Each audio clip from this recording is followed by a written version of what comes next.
What the heck is up, everybody? I'm Erika and apparently the L in my name stands for Love's Whole Milk, and we are back with the PHNX Mercury podcast. I am joined today by my wonderful co-host, Stephen Garner. Stephen, how are you? I'm blessed, Erika. How about yourself? How you doing today? You know, other than the thunderstorm going on outside my house right now, I'm just dandy. I really don't have much to complain about. We are joined today by my personal favorite, don't tell Eric Ruby this, producer, Leah. And, I can't help but to just feel the good vibes. The Mercury are on a win streak. They're back on the road. We're in for a great game tomorrow. So, I have nothing to complain about. Yeah, we are in for a very interesting game tomorrow, and it's gonna be a nice little test of the road Mercury this season. We already know how that has gone so far this season, so it's gonna be interesting to see just how they, kind of try to turn the tides in that particular phase of the schedule when they're on the road away from home. Absolutely. And, I'm pretty excited about the win yesterday. It turned out to be more so a blowout than anything else. But, they kept it close in the first half. And overall, it was just really good basketball. It was camp day. A bunch of the diehards came out. We got to hang out for a little bit, say what's up. Really, just nothing to complain about. But honestly, before we get any further, I do have to ask you on your stance on milk. Because is cow's milk your thing? Like, what's the situation with you and milk? I do oat milk now. That's pretty much what I stick to whenever I'm using milk. I don't use it too often, but when I do for oatmeal or cereal, or if I'm making pancakes or whatever, I usually use oat milk. We have a house divided, friends. A house divided.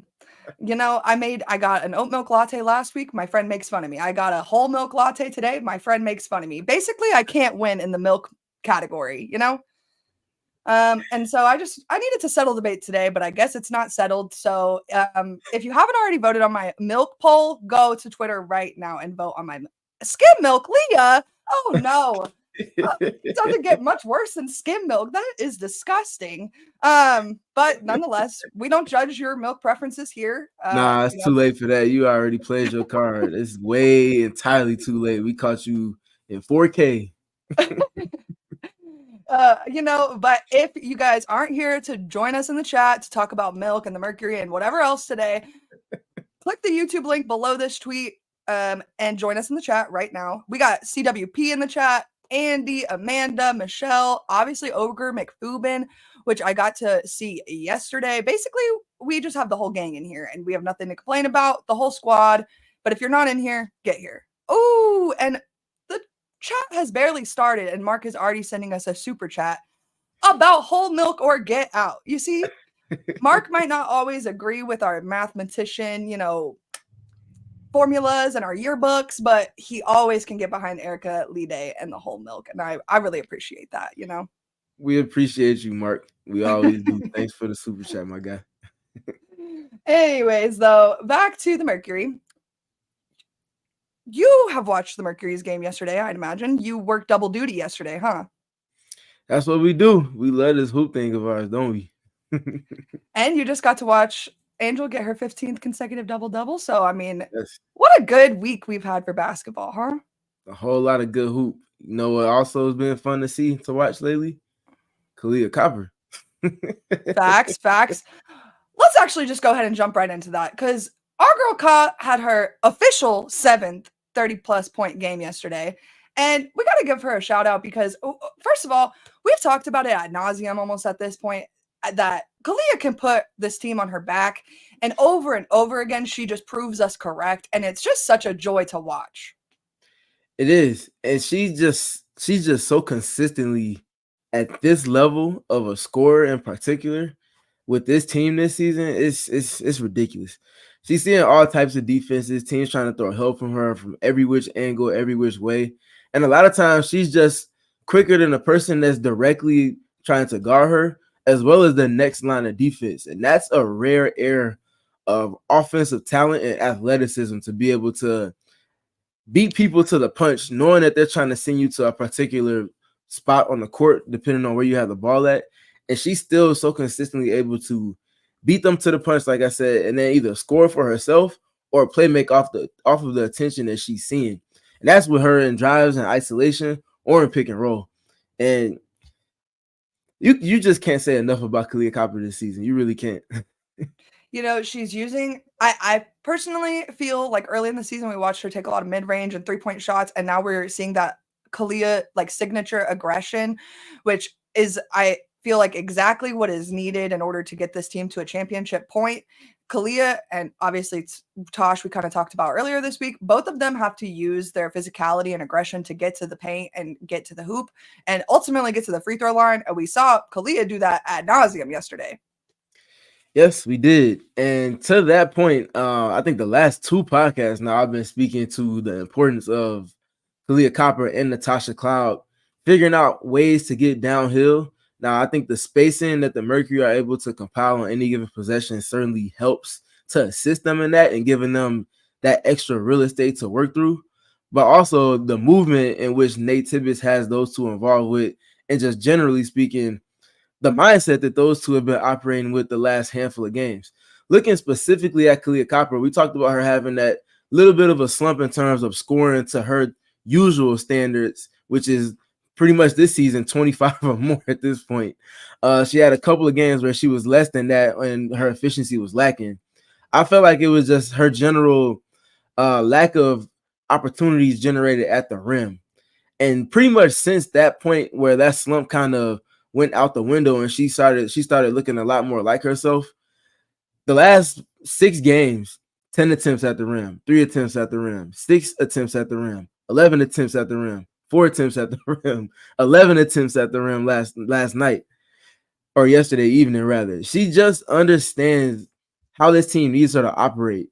And to have a guard that's so consistently at the rim and in the paint, and not just there with consistency, but able to finish within all of those attempts. She's had basically multiple makes at the basket or scoring on more than half, if not 3/4 of her attempts at the rim in each of these last 6 games, like I was speaking to. And when Kahleah is operating in that manner with that mindset and really inverting the offense and allowing for her paint touches and just general ability to get downhill to set the table for everybody else, it's hard to be right guarding this Phoenix Mercury team. And I know I've been saying that a lot about a handful of different contexts that they can put an opposing team in, but it's the truth. They just have so many different layers and ways of functionality and usage and featuring the players that they can cycle through over the course of 40 minutes. Whether they go to all of them or not depends on what the game plan is. But one thing that's consistent is that they need Kahleah Copper to be generating paint touches and getting downhill on consistency. And we've been seeing that the last handful of games now. Absolutely. And I mean, this kind of speaks to Kahleah's value to this team. And every loss that the Mercury have taken this season, Kahleah has scored less than 20 points. And so the team needs her to operate at the level she's been operating at. And going forward, it's just going to continue to get better. And Stephen and I kind of spoke on this earlier this week that you guys haven't seen shit yet regarding Kahleah and Natasha Cloud, and you won't see it until the playoffs. Like it, and it's just kind of the reality. And like, y'all probably think we're full of it, but we're so serious. I mean, for anybody that's questioning it, I love to be questioned because that makes for a genuine conversation. That means there's a level of intrigue and interest there. My challenge to anybody that doesn't necessarily believe it is just go watch those two, or just not even if you don't want to watch the games, just go look at those two players' stats in their most recent playoff showings. And now imagine that combined in forces on the same team while also having Diana Taurasi and Rebecca Allen and Sophie Cunningham and Brittany Griner as quote-unquote running mates that can certainly hold up their end of the weight, if not punch above their weight class at any given moment in a meaningful game. They have the perfect storm of players that fit extremely well in terms of being like puzzle pieces for one another. Each piece fits extremely well within the process that Nate Tibbetts has established. And those two in particular are like the tone setters on both sides of the ball, just getting after it with the same energy that they have on offense, on defense, and it really just galvanizes everybody else. And I think this is a perfect opportunity for this this graphic that we have with looking at the Mercury over the last 3 games. So obviously they're on the 3-game win streak, 2 games against Dallas, 1 game sprinkled in between there with the Los Angeles Sparks. And just kind of looking at the space that they're operating in as a team, this is what you want from them. The offensive rating, they're over around like 100, like 122 in terms of their offensive rating and points scored per 100 possessions in this stretch.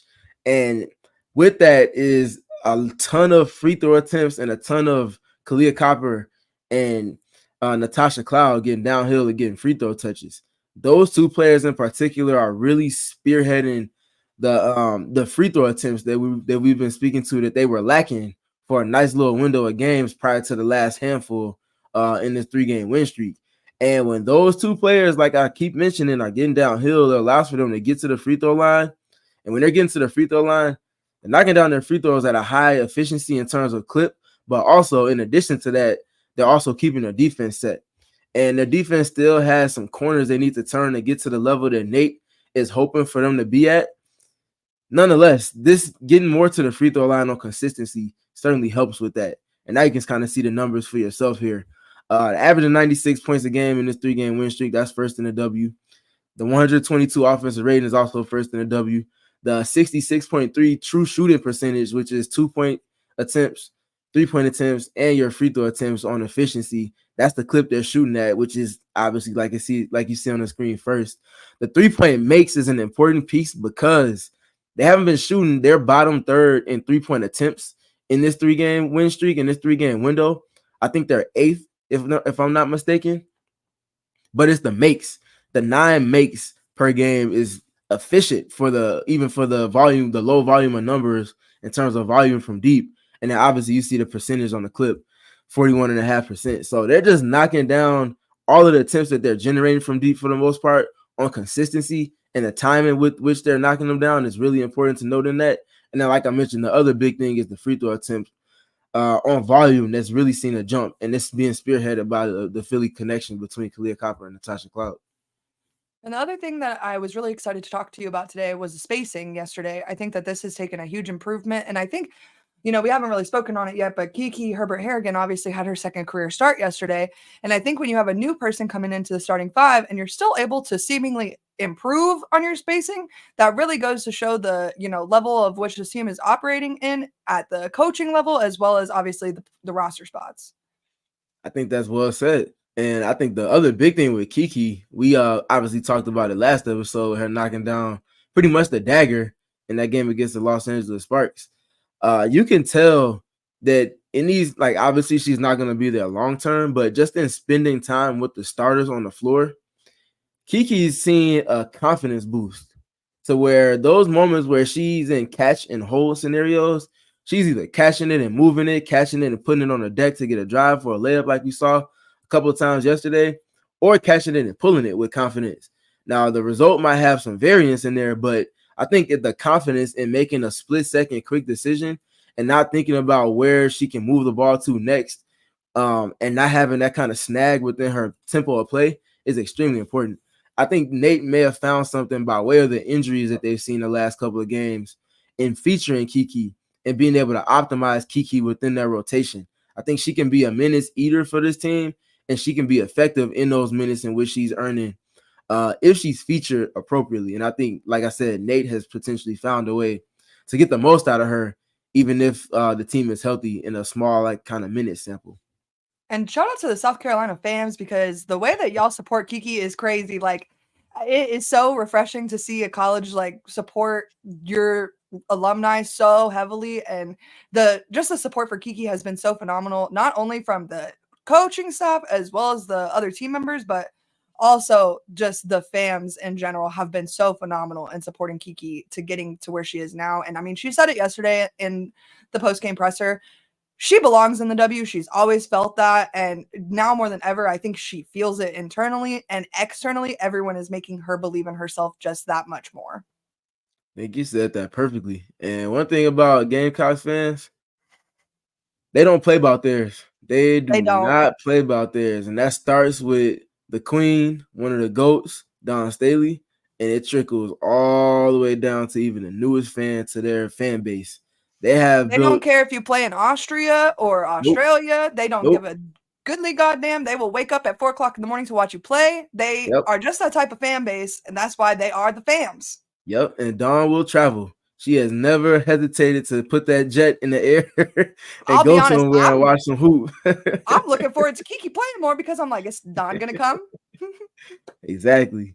Yeah, I really do love that kind of sisterhood that they've established in terms of a culture that extends well past the tenure of time spent on South Carolina's campus. It extends well past that. Like you said, it can go from Asia Wilson to Camila Cardoso to even Kiki and everywhere in between. It doesn't matter what time you spent there.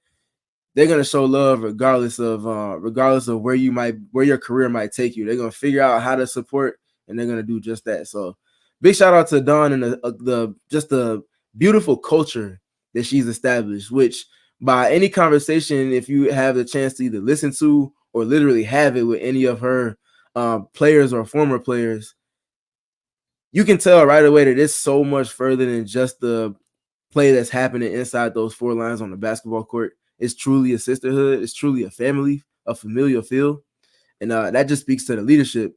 And that's you can kind of see some of the similar things we're speaking to with Don and Nate Tibbetts and the culture that he's established. And now naturally, it's going to be a little different because of just a lot of different factors with the professional level versus the collegiate level.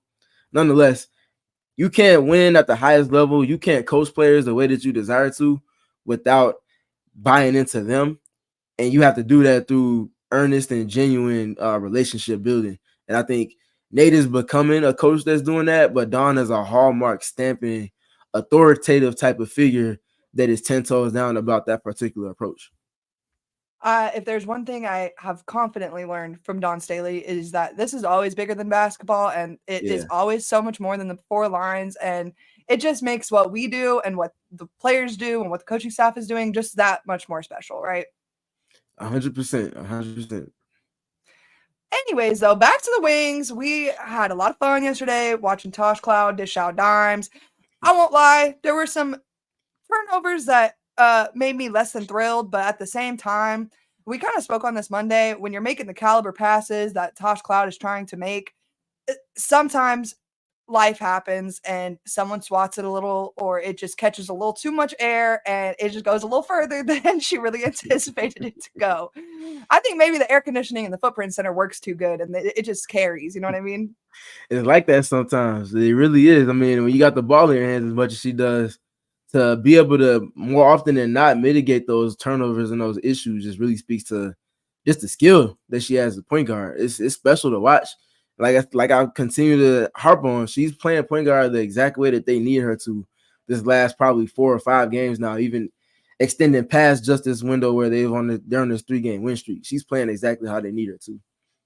And I actually don't think I've spoken on this too much on the Twitter account, so I'm actually sorry about that, but Shook Sutton did limp off yesterday, and I guess I didn't watch it on TV, so I didn't see her limp off and what she really looks like. So I guess I'm curious as to your standpoint on what you think happened with Suge and if we suspect this to be a big long-term issue or if we're just kind of expecting this to be a short-term thing.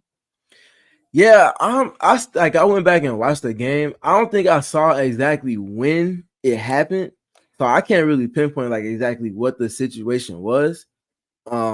I'll go back and try to do some investigating a little I more will tell y'all, detail. it'll be my first question tomorrow at the Oh, pregame. for Very sure, first. for I'm sure, on it. for sure.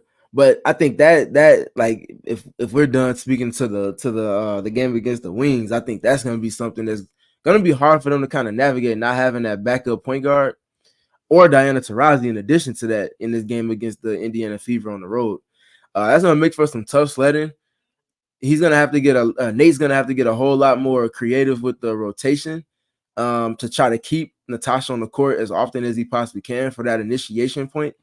So I'm gonna be curious and just kind of watching and seeing how he tries to kind of just, I guess, figure it out. It's gonna be a little tough, but I think they still have great opportunity to win the game. I think they have enough, but it's gonna be important for him to kind of figure out how to mitigate that and not make it as much of an issue as it seems like it will be on paper at this moment in time.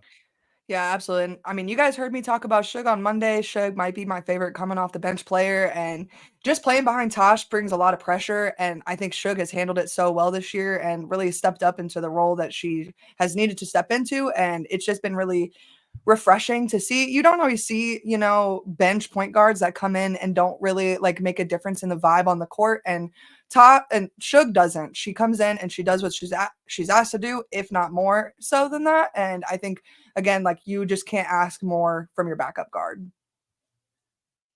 You really can't. And I think the big thing to mention with Shug, especially with the absence of Shug, the Mercury can't be who they desire to be ultimately without her being able to play with and play behind Natasha Cloud. That's something that we've kind of spoke to a handful of times this season, and I don't think there's more importance than you'll be able to kind of tell how that gap is being missed and felt in terms of absence when she's not on the floor. So definitely be on the lookout for those minutes where Natasha is not on the floor, what the offense is looking like, and just kind of genuinely like how they navigate those waters, because that's some injury adversity that's going to be tough to kind of parse through. Yeah, absolutely. I'm looking forward. I won't lie. I know we've preached into the choir about it at this point, but I'm really looking forward to the Olympics being over and hopefully the injury, report kind of balancing itself back out to zero, because I've had enough of this. That's the only tough part about sports, just the fact that these injuries come up so randomly. And you never want injuries, but if it's just one, that's so much better than if it's multiple, especially that are in your main rotation. And the Mercury have lost a handful of games to not having key cogs in their rotation for multiple game stretches this season. Now, granted, I think they've navigated those waters well, considering the record and where they stand in terms of the standings of the entire league at this moment in time. But you can't help but think about what their record might be if they had everybody in rotation. Now, that's a game that everybody in the league can play in terms of playing the if game. So I don't want to make it seem like it's something that's exclusive to just them in terms of an adversity. Nonetheless, I always like to try to consider that when kind of assessing the team, where they are in their process, some of the issues they may have seen, some of the matchup issues they may have seen, like, for example, them going up against the Connecticut Sun. You might look at their numbers against the Sun and be like, oh, man, the Sun really had their number. Now, while I do feel like they do have their number, the statistics that you can look at in terms of that particular matchup is not going to tell the full truth, because we know what they were up against in terms of when they went against the Connecticut Sun the very first time on the road. And, all of the injury adversity, et cetera, that they had to play up against with that matchup. So it's just kind of tough. But again, that's why I mentioned on the most recent episode to just continue to give them grace and kind of give them another 5 to 10 games to see when they can really hit their stride in terms of them catching up to the 15 to 20 games that most of the other teams in the W have seen in terms of having their entire deemed main rotation on the floor in games at the same time. Yeah, and I mean, you're kind of seeing, injuries really affect other teams like the Lynx, and it's just been kind of rough to see. So, again, I'm excited to give the whole league as a whole a little break, and hopefully we can all come back healthy. And because at the end of the day, like the Phoenix Mercury don't want to be champs if they're champs against 11 injured teams, right? They want to play the best of the best. Everyone wants to play the best of the best. So I'm excited to kind of get back to, the regular rosters, hopefully here soon. That being said, though. Yeah, I think health is on the way. I think health is on the way. It's gonna probably take until after the Olympic break, which I know is tough. But for Mercury fans, you would rather just have it at some point than to never have it at all. I think looking at it from that lens is appropriate. Well, and honestly, looking at the schedule through the All-Star break anyways. Obviously, the Mercury are going to take on the Fever tomorrow in a 4:00 game, which I'm pretty excited about. It's a Friday evening game in Indianapolis. It ought to be packed and full of people ready to jump out their seats. That being said, it should be extremely fun to watch on TV. And I expect personally for another big game from Kahleah. I think that it's not outlandish in these circumstances to expect back-to-back big games from her. I think Kahleah is going to be looking to avenge herself in a sense. That last game against the Indiana Fever, we talked about it. She played fairly good defense on Caitlin Clark in particular. And just generally speaking, her defensive impact in terms of multiple efforts and just the activity levels that she put forth, they can certainly be felt in pockets over the course of that game. Now, naturally, like you said verbatim, when you're playing defense to that extent against a player with that high of a usage that's used in so many different types of ways, it eats away at your legs, to which you're then not able to be yourself completely on the other end of the floor. And we saw Kahleah miss a multitude of shots that we know she can knock down with her eyes closed or half sleep more often than not. She was 3 for 15 in that game from a couple of weeks ago at the end of June, a couple of Sundays ago. She only scored 7 points. She also had 6 fouls in that game. So in addition to the high volume of defensive usage that she also saw her rhythm broken because of the foul troubles that were on display in that game as well. So just comprehensively, I'm expecting Kahleah to have a fairly loud game. I don't see anybody on the Indiana Fever that can stay in front of her for 1 or 2 steps or any steps at all. And I think the space that she's been operating in since that game is as a template for great success against that particular team. So I'm going to be looking forward to the usage of Kahleah on offense, like we've continued to talk about, the post-ups, the pick and roll play, the decision-making within all of that, and just generally the mindset that she comes out with to help set a tone for that team on the road, which is, again, a context of games where they need to figure out an identity when they're on the road. Are they leaning more into their offense? Are they going to lean more into their defense? Just kind of figuring that part out in their process and then stamping it going forward into the Olympic and All-Star break. And, before we go any further, I do have something to talk to you guys about. There are only 8 Mercury home games remaining in this season. And you have a really great opportunity with one of them to come with Stephen and I and the rest of the Merc diehards. And so I just want to make sure that we remind you guys, August, I honestly should have this date, but 26th against the New York Liberty. And it's going to be a big game. I mean, we've seen the Mercury beat the Liberty already this season. I expect we should see them do it again. And it's going to be later in the season, so it's going to have more meaning. Just honestly, more fun. I'm pretty excited. Steven's pretty excited. And Mark Pinky promised he was going to be there this weekend. And he also swore he wasn't going to buy all the tickets. So honestly, this is your chance. Get your tickets now. Go at phnx.com. Become a diehard. You can get a discount on this event and so many others. I also heard through the grapevine that there is a pickleball tournament this month, and I believe that's the 27th of July. Leah is going to have to confirm that for me, but 27th of July, pickleball duo event. And like I said, it's an event you can't miss. Pickleball, June, chicken and pickle. They've got chicken. They've got pickle. I mean... I've only listed reasons to come. I would imagine that they have whole milk if you ask real nicely for it. You really had to take it there. That was so not necessary. Yes. Oh, and it's free. Wait, is it free? I don't know. So no, it actually, the proceeds go to State 48 VA, so it can't be free because it can't have proceeds if it's free. So sign up at the link that Leah just dropped in the comments. $20, that's it? Yeah, y'all are just plain silly if you don't bring your rear ends at this point. Again, chicken and pickle on July 27th. RSVP at the link that Leah has in the description and the comments. Tyler just said something about 2% milk. You guys, we don't do the 2% here, okay? We do all or nothing, just like the Phoenix Mercury, all right? Whole. Too much milk talk on this podcast for me. I'm sorry, it's not the Odie stuff, okay? But back to the Fever. The Fever are playing without Timmy Fagbenley. And the other thing that I would like to just kind of say, and Stephen knows that behind closed doors, I'm a little bit of a hater. And I don't know what Chrissy Sides is doing with her starting 5, but it doesn't really seem like she knows either. So I'm going to be kind of interested to see what she does tomorrow and if she moves back closer to what was working for her in the games prior, or if we continue down this Lexi hole. And y'all know I'm a Lexi hole stan. I'm a Pac-12 girly through and through. That being said, though, if we continue down this Lexi hole on the starting train, I'm not sure how this is going to end for the Fever. And I just don't really think that Mark, my best friend, a hater. Yeah, I am. You guys should all know this at this point. And again, I just don't really know what Christie's plan is for this team. And playing without Timmy Fagbenle, I really feel like changes a whole lot about this team.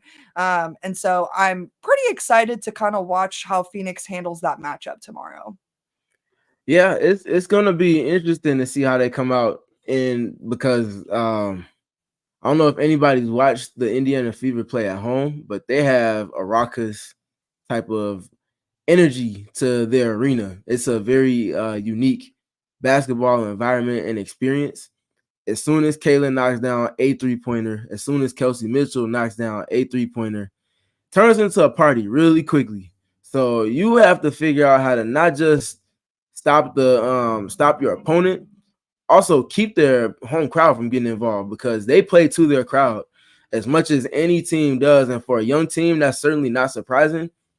But again, to my overarching point, it makes for a very unique basketball environment and experience. So playing kind of damage control in the sense of not allowing them to get off to these runs where they're knocking down 2 and 3-pointers within a 5-minute window or 7-minute window of a game. Just kind of playing crowd control in addition to holding your defense together, I think it's going to be important. And I think, again, as I say quite often with this team, because they're such a veteran-heavy team in terms of you look at the top players on the roster and the experiences that they have all compiled, it's not going to be something that's foreign or completely new to them in any capacity. It's just a matter of how well they execute within their process in that particular environment. I'm going to be looking forward to the matchup in the paint, though. Aaliyah Boston and Brittany Griner. That is going to be fun to assess. It's going to be fun to see those two kind of going at it. It's also going to be fun to see how much of Natasha Cloud is involved in that, in defending Aaliyah Boston, because we saw her matched up with Aaliyah a handful of times in that most recent game from a few Sundays ago. It took place at the Footprint Center.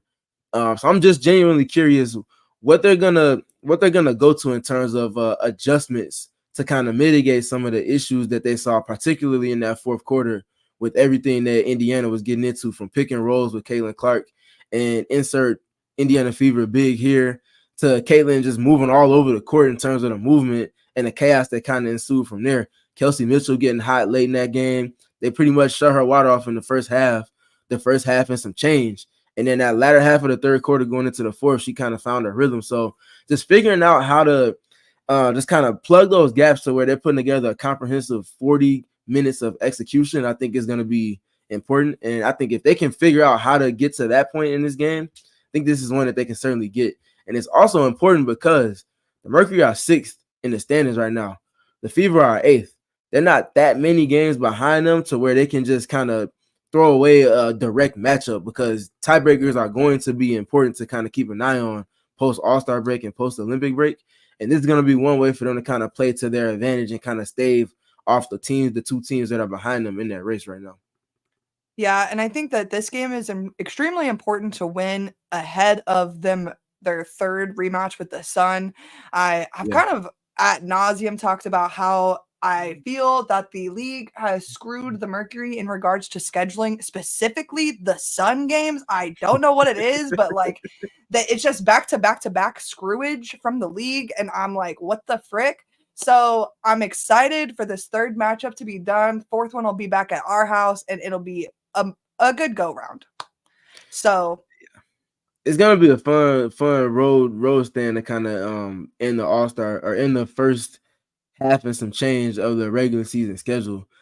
Also going to be very revealing for this team, because there's certain points within their process, and I'm thinking even more so on the defensive end, that they have to start figuring out and start finding consistency with.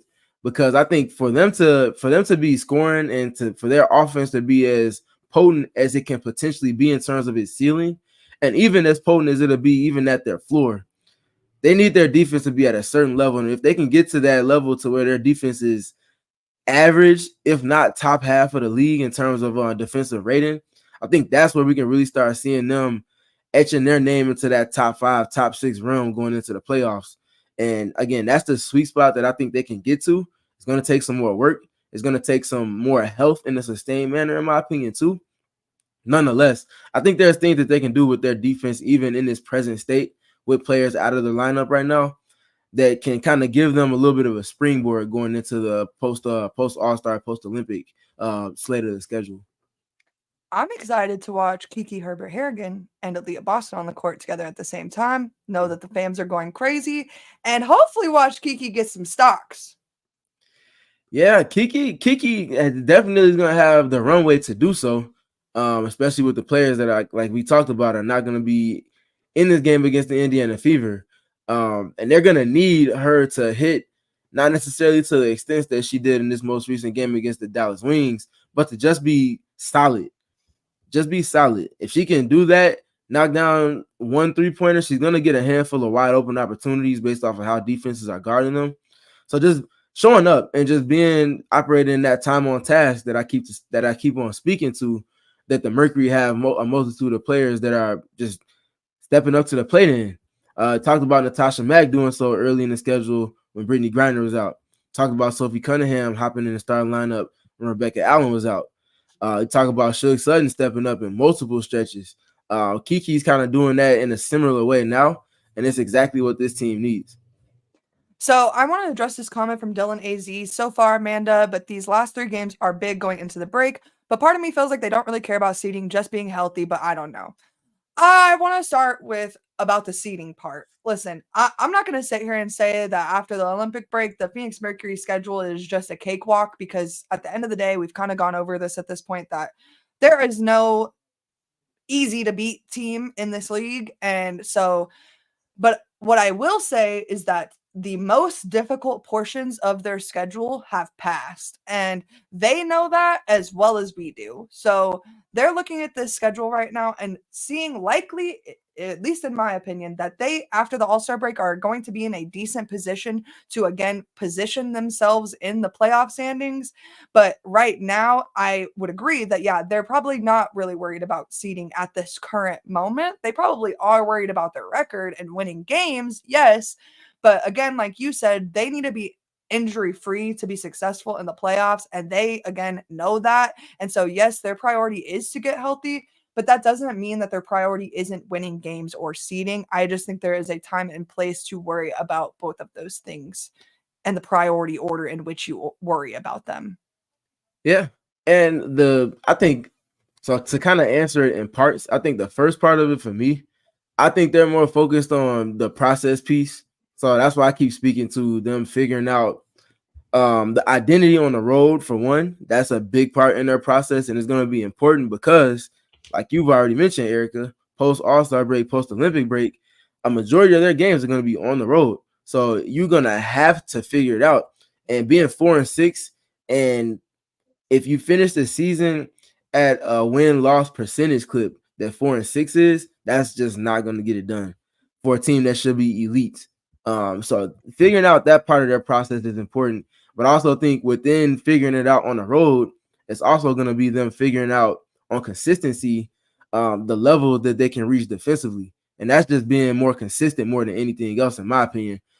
Staying sharp with switches, being good with their denials, consistently communicating, not losing the level of defense that the starting unit might establish once they start getting into their rotations, continuously bringing forth that activity and playing with multiple efforts.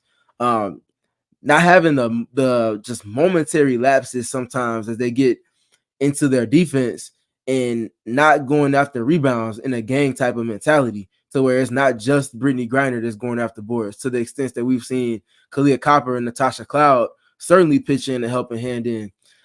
Important part with defense is being able to stop the opponents, but also stamp your stop by grabbing the rebound from the miss that takes place. So, like, all of those little things within their defensive process, I think, are extremely important. I think there's elements of their defense that's certainly going to play to their favor later in the season. And it's just about figuring out how to kind of find a pocket to where it's sustaining now. We always talk about Natasha Cloud guarding literally all of the opposing 5 players on the court at any given moment.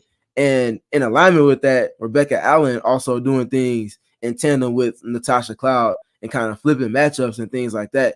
Those things are good, but you also have to be able to have the defensive decision-making in a sustained manner to uphold your defensive shell and just really not lose your grip on what you're trying to do in terms of your execution. we've seen what it looks like when the Phoenix Mercury handle their business in a sustained manner on defense. We quite literally saw it yesterday evening on camp day against the Dallas Wings. They really flustered and broke the rhythm of Erika Ogunbowale. And even though Odyssey Sims certainly had herself a game, they also did a good job with Tierra McCowan and kind of trying to take away some of the looks that she gets sometimes within their offense too. So just finding consistency, I think, on defense is the biggest thing. And there's a lot of details within that. And that's going to kind of be the big thing I'm gauging and assessing going into the break and then coming out of the break, as they really need to turn corners for them to optimize the roster that they have this season in 2024. Listen, and not to make y'all Mercury fans mad, but what Stephen just said, I have to go back to Odyssey Sims a little bit, because Odyssey Sims, my apologies. Why was I unfamiliar? Because she might have been my favorite player on the court yesterday. I mean, it was just fun to watch her. And like, we get the benefit of watching Kahleah and Tosh and DT and BG all the time, and we see that fire and passion behind them all the time. And sometimes when we're watching the Mercury opponents, we're kind of like, you guys are boring. But Odyssey Sims, she said, y'all will never call me boring, and I am a big fan, and I need to make sure I said that. I actually made a note to myself yesterday to make sure I mentioned her, because I was just so impressed with honestly everything from her yesterday. Odyssey, when she's with the Dallas Wings, for whatever reason, she hits a certain level in terms of how impactful and effective she is on the court. Whether that's operating with the ball in her hands or operating off the ball next to Erika Ogunbowale, and everything that she is in terms of a prolific scorer of the basketball. Which, to note, she's second in points per game and second in total points scored this season to she's third in total points, but second in points per game to Asia Wilson in both respects. And Kahleah Copper is mixed in second and third, second in total points and third in points per game within that group. Odyssey Sims, she's ridiculous. She's ridiculous. It's a real good word for it. I mean, she knocked down. She had 5 3-pointers that she made yesterday. She made them in a multitude of ways. And it wasn't just the 3-point shooting, because she spent a lot of time in the paint too. She was getting to the basket at will. And, she's just so good. She was also getting after it on defense, guarding Natasha, guarding Kahleah, guarding both in any given possession, getting switched on to Kiki sometimes, getting switched on to BG sometimes in a couple of different actions that the Mercury were getting into. She's such a, like, the adage is a wily vet, but she's just so good. She's really good. And it's something about the Dallas water that really gets the best out of Odyssey on top of all of that. And I'll say it. I'll be the first to say it. I'm relieved that the Mercury do not have to play the Wings again. Every time it is just this like high scoring, ridiculous, like what are we watching? And I'm gonna be honest, yesterday was no different. Yeah, they won by 16, but at times it sure did not feel like it. And the Wings at times were cooking them. And it was a fun basketball game, but I'm very relieved that after the All-Star break, we were done with the Wings. I will say, though, like, these games have certainly been closely played, excluding yesterday's game. What I will miss, though, is watching Kahleah Copper going up against anybody on the Dallas Wings, because on a season, there's only 2 players that average north of 30 points a game against the Dallas Wings. Would you be able to name those 2 players? Let's play a little trivia on the fly here. I'm gonna assume that one would obviously be Kahleah Copper. Number 2, let's see. Have they played the Wings a lot? Don't think too hard on it. It's not hard. I don't know. Is Asia? Bingo. You said I don't know, and then you knew. Well, I thought it was Asia, but I was like, that seems too easy. 32 points a game, and they've only played the Dallas Wings twice, but Asia's averaging 32, Kahleah's averaging 31.8, and in that 31.8, in terms of just looking at it on a gamely basis with Kahleah against the Dallas Wings, she's hit 32, 34, 32, and then her lowest scoring total against the Dallas Wings is 29. It's ridiculous. Like, there's just certain matchups that some players just really relish and really make the absolute most out of. And it's certainly the Dallas Wings for Kahleah Copper this season. And just kind of looking at those games, she's knocked down, was it 4? She knocked down 4 yesterday, 4 the game before that, 3, and then in the first game, or one of the most recent games, she only got 1 3-pointer made. But it's the 3-point shooting in these matchups with the Dallas Wings to where she's really just kind of hunted out those pull-up pockets, and she's just been unstoppable. Like, they just have nobody that has an answer for her. And we see what we saw with her going up against the Wings this season. She's just been she has 12. a scouting report breaker against that team this season. And I mean, the Wings were visibly frustrated when they were leaving Phoenix yesterday. As much as we are glad to be done with the Wings, I think the Wings are glad to be done with the Merc. I think the Wings are just glad to be done with Kahleah in general. Add anything else to that you want, but being done with Kahleah, that probably did it for them more than anything else. And I honestly, I can't blame them. Looking at the numbers that we just spoke to, can't be mad at them at all. Well, that being said, I think we've done some really excellent work here today. I'm really excited for this game on tomorrow. I guess we didn't really talk much about the Sun, huh? I mean, what more can we say about Connecticut? They're one of the best teams in the W. Alyssa Thomas, Dewana Bonner, Dejanay Carrington. I mean, they got an MVP pick, Depoy, and most improved player all candidates all in their starting 5. Need we say much more? Yep. And they've also very much had the Mercury's number this season, like we talked about a little while ago too. So seeing the Mercury, and knock on wood that they stay healthy going into that game on Sunday against the Sun, it's going to be another early tip-off. I think it's going to be 10 o'clock. 10 o'clock over in Phoenix, 10 a.m. So breakfast and basketball sound like love to me. But figuring out how to solve the riddle that's been the Connecticut Sun for the Mercury, I think it's something they're going to be taking as a challenge and accepting it. And it's going to be fun to just kind of see the clash in the styles, because everything that the Mercury do, for the most part, outside of Brittany Griner at this moment in time, is perimeter oriented. And everything that the Connecticut Sun do is paint oriented. So clashing the styles, matchups make fights, all of that fun, the fun wording and whatnot. It's going to take place in that game on Sunday. And I'm going to be very curious to see how the Phoenix Mercury take what they've learned from those first 2 games. Obviously, you didn't learn too much from the first one, but even more so that most recent game where they were more healthy, figuring out how to solve the riddle that is the Connecticut Sun, because that's a team that they could potentially see down the line. Every single year, it doesn't matter if it's women's basketball season or WNBA season, I'm going to pick one game to forget about. And me personally, I don't remember that game. I have forgotten. It does not exist. So. No, that's not a game that you go back and watch film of. You accept it for what it is, and then you move forward. I just ignore that it even exists when I'm looking at things. It's there for somebody else. Oh, but I was going to ask you, we got a comp in the chat from Mr. Jake Ogre McFubin. Bonner reminds me of KD. As an MNBA, stan yourself, how do you feel about that comp? I can see it a little bit. DB's just she's just a unique basketball player. It's yeah, I see it. I can see it. Yeah, I'll settle on that. The clutch play, the stature, the ability to, score at 3 levels. I can see it a little bit. DB's just she's just so unique though. I don't really even want to do the cross in there, because she's just a unique player. Now, obviously KD is very unique in and of himself too. So they're kind of a little different, but at the same time, I can see how there's some overlap there if you're looking at it from that lens for sure. Absolutely.